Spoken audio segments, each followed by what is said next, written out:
ప్రముఖ పుణ్యక్షేత్రం ద్వారకా తిరుమలలో వైశాఖ మాస బ్రహ్మోత్సవాలు అత్యంత వైభవంగా జరుగుతున్నాయి. శ్రీ వెంకటేశ్వర స్వామివారి కళ్యాణ ఉత్సవాల్లో భాగంగా 4వ రోజు క్షేత్రం భక్తజన సంద్రమైంది.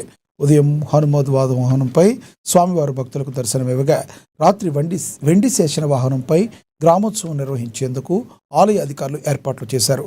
ఆధ్యాత్మిక శోభతో చిన్న తిరుపతి పులకించిపోతుంది.